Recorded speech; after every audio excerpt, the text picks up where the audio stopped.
Hey guys, it's Billy from Riverbend Records here in Godfrey, Illinois, in the St. Louis area. Just wanted to have a little conversation with you guys. Kind of had a couple things pop up. Saw a video from Dylan over at Noble Records a month or so ago, as well as a response from G.I. Sanders at NTX Vinyl that really kind of got, they were thought-provoking videos.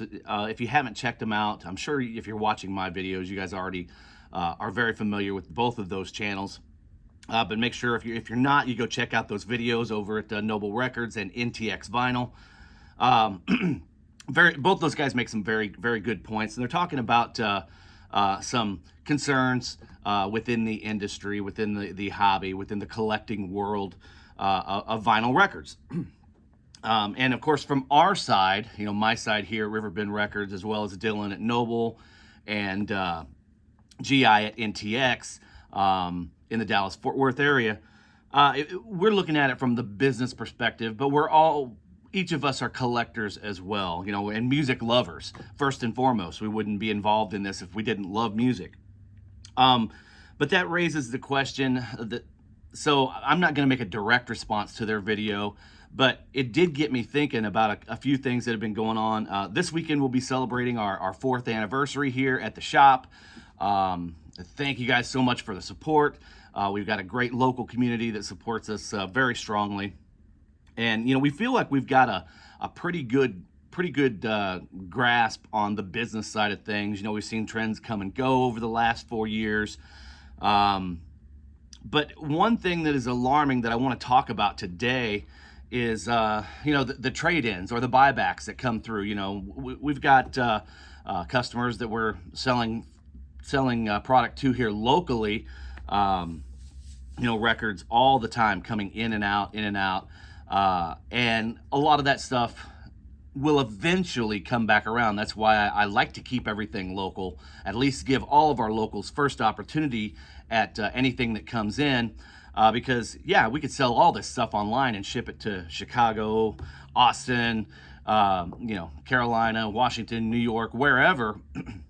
But in the end, when it comes time to come back around through various different circumstances, we obviously wouldn't have an opportunity to have that back in the shop, and we want to make sure we're here for a long time and keep this area strong with good used vinyl. So we've got, I'd say, probably a really good portion of our customer base is what I would consider young kids, say 17 to 30, which in this vinyl collecting world, it would be considered young collectors, young listeners. They're buying everything from brand new stuff, Taylor Swift and Ariana Grande, to Mac Miller, to even the classics, Journey, Elton John, Boston, Fleetwood Mac, things like that. So they're keeping it very strong. But one thing that is very concerning is regarding the buybacks. We're always buying back stuff, trading in stuff. People sometimes just want to trade in stuff that either they don't like, maybe they got gifted, maybe it's a duplicate. Who knows? Very different reasons go into why people get rid of things. But the thing that's alarming is a lot of this stuff that's coming back in that we're buying back over, especially the last couple of months, that at least I've noticed, and other shop owners, if you're out there, if you see this video, please feel free to chime in. Let us know what your thoughts are. Should we be concerned that this stuff is coming back in? So you saw in the thumbnail some of the pictures, but I'll just show you a lot of the stuff that is coming back in. Your Demi Lovato's, Selena, some Ariana Grande, some more Ariana Grande, Harry Styles. You guys sense a pattern here, I think. There's Harry Styles, Ed Sheeran. There's no Taylor Swift, and not that we don't take in Taylor Swift, but I think a lot of people, we sell a boatload of Taylor Swift, as I'm sure everyone else does. We just don't take in as much of it because people are hanging on to that at this point. We all know this one. This one's been talked about ad nauseum. Adele, her most recent, they printed the heck out of it. Some Khalid, Tame Impala, Foo Fighters. You guys get the idea. So this type of stuff, Mandalorian soundtrack, Seether. So something a little bit different. And then of course, Nirvana, In Utero. That stuff never, the good stuff never really goes out of style.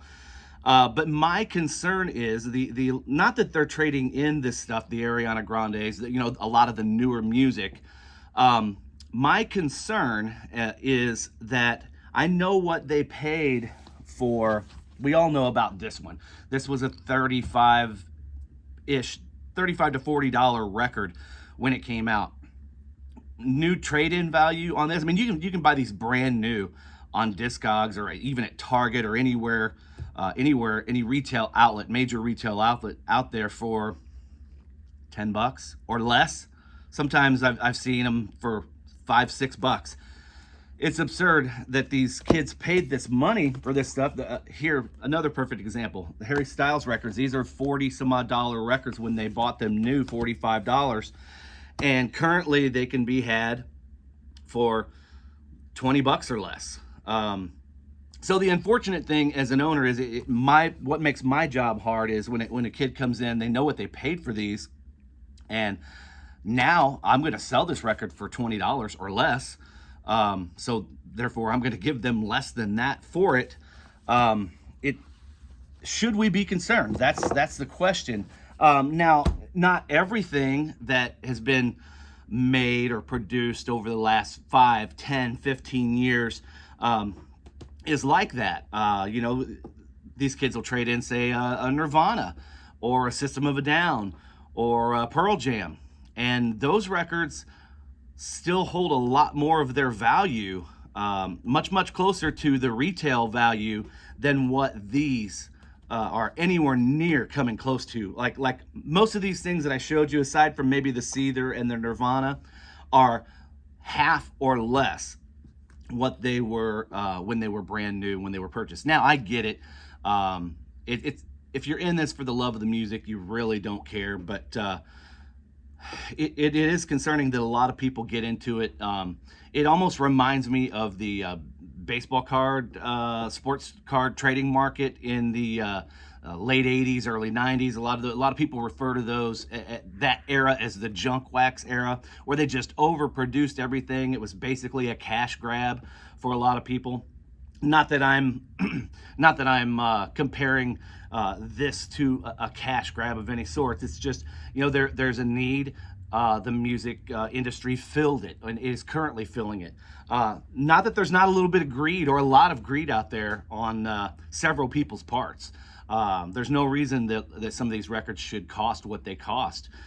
We get single records that we are able to sell at retail for $22, $23. And, you know, sure, there's not a whole lot of frills, nothing fancy, but it's still a single vinyl record, full album, not an EP or a single, that we're able to actually sell for $22 or $23. So we know they can be produced at that cost. Why in the world would an Ariana Grande or a Demi Lovato or somebody like that put out that same no frills single LP and think they can charge $40 for it? It's just absurd. So maybe it's the market auto-correcting itself just much sooner than we all expected. I don't know.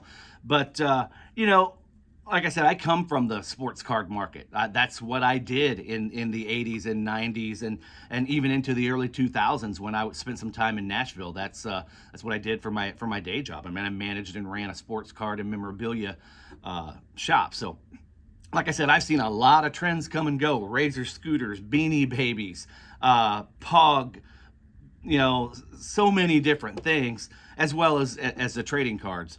But I always had a love for music, always collected music. So that's what brought me to this 4 years ago. And we love it. Could not be happier. But I want to know your guys' opinion on this. Let me know what you think. Is there cause for concern? It's not an alarming concern for me, but the fact that we're seeing more and more of this type of stuff, you know, the Harry Styles, the Ariana Grande, the Ed Sheeran, Mac Miller's, you know, Tyler the Creator, so much of that type of stuff coming back in that is priced significantly less than it was when it was purchased very recently. So yeah, give me your guys' thoughts on that. I'd love to hear it. Thank you guys for tuning in. We'll talk to you next time. Take care, guys.